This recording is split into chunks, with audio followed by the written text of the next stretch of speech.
Hello students, मैं doctor Anjul Singh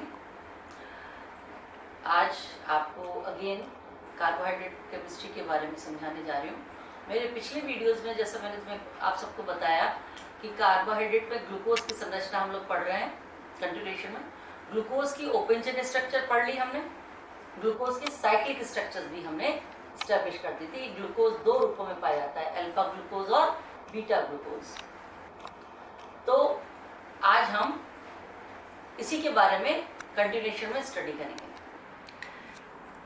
जैसा कि थोड़ा सा हम रिवाइज कर लेते हैं। जैसा कि मैंने पहले ही बताया कि ये ग्लूकोज की संरचना थी। कार्बन नंबर 1 पे एल्डिहाइड समूह, 2 पर HOH, 3 पर OHH, 4 पर HOH, 5th पे HOH एंड 6 कार्बन पे CH2OH।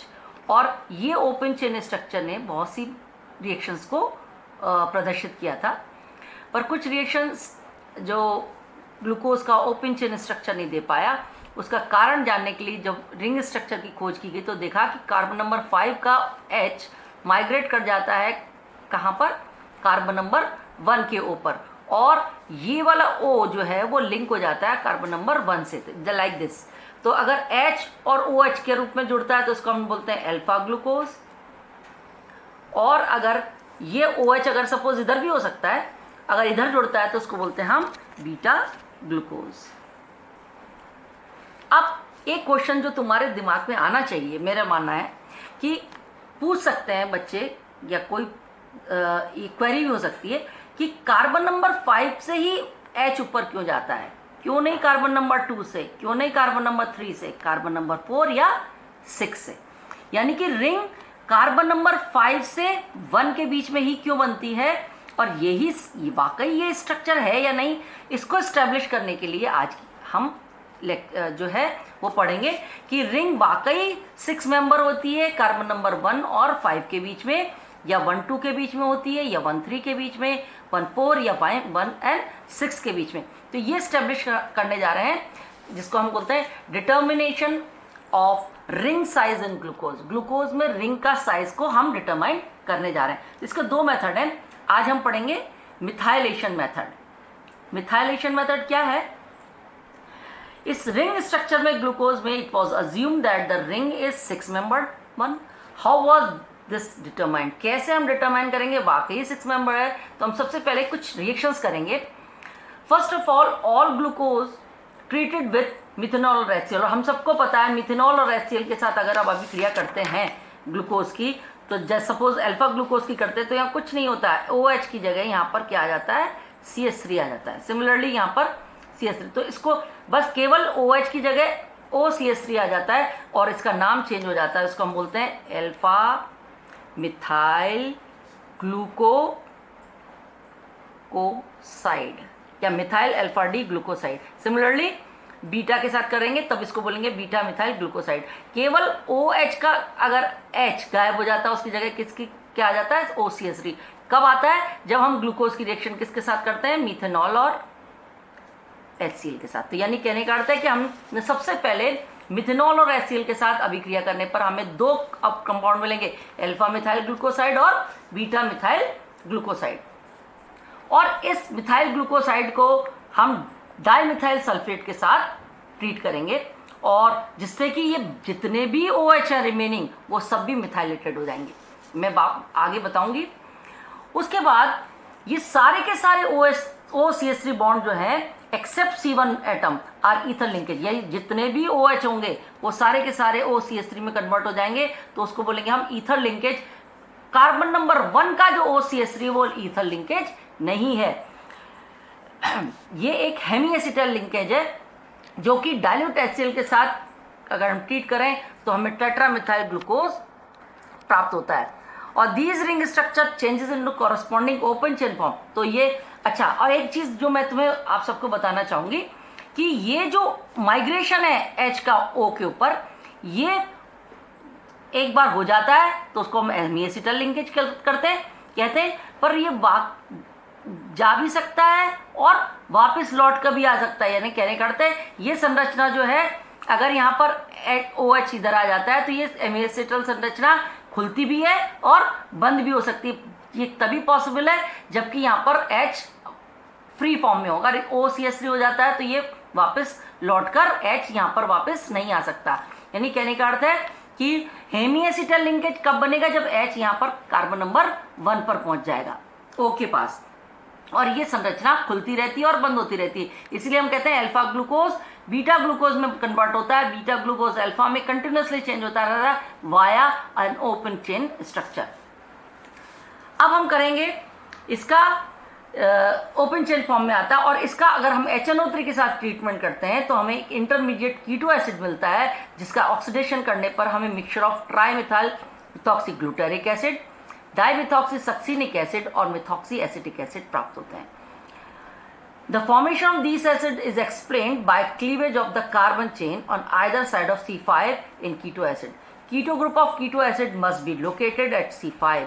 It follows from this that the free OH of the tetramethyl glucose must also be situated at carbon number 5, and therefore the point of linkage of the hemiacetal ring must be C1 and C5. If C4 would have been linked to C1, trimethoxy glutaric acid could not have been form. यानी कुल मिलाकर जो इसकी chemistry है वो मैं आप समझाने जा रही हूँ, इसलिए ध्यान से देखो।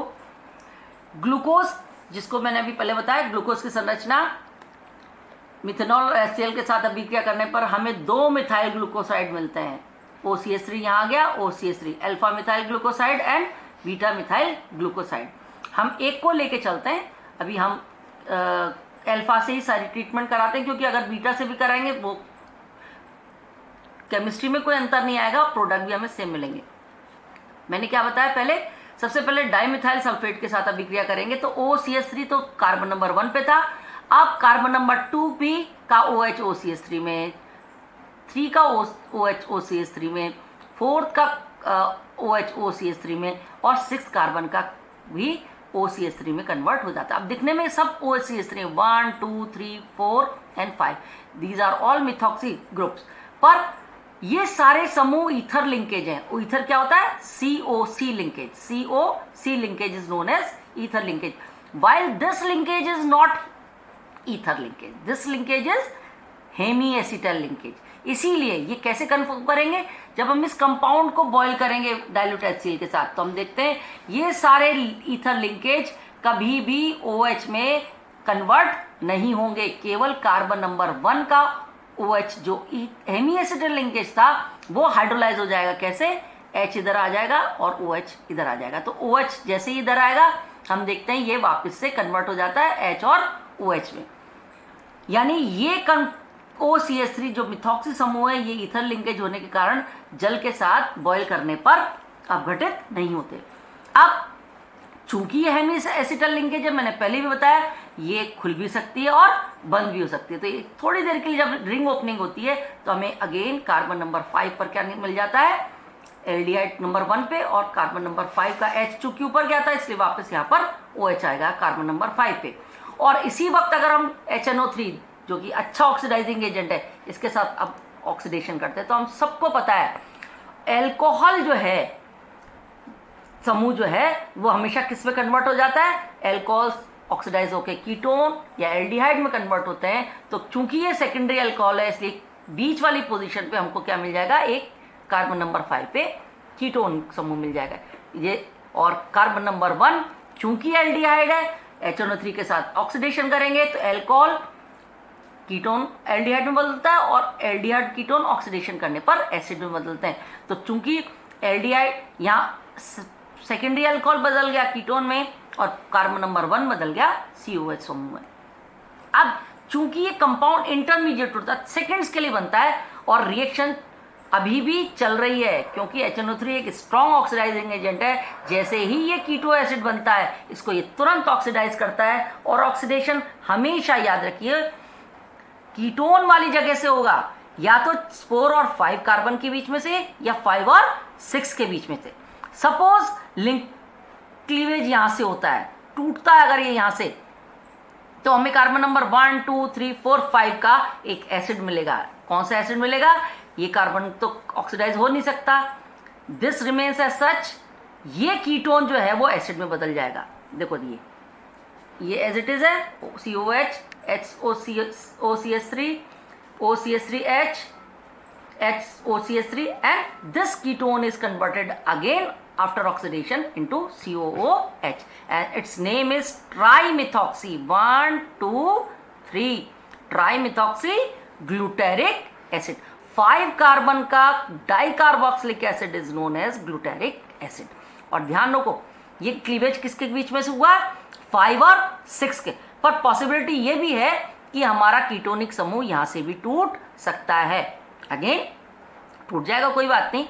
ये बना COH, ये बना HOCH3, ये एज इट इज रहा. और this carbon number 4 is again whole carbon converted into COOH, and its name is again 4 carbon का dicarboxylic acid is known as succinic acid, और इसको बोलेंगे डाइमिथॉक्सी सक्सिनिक एसिड.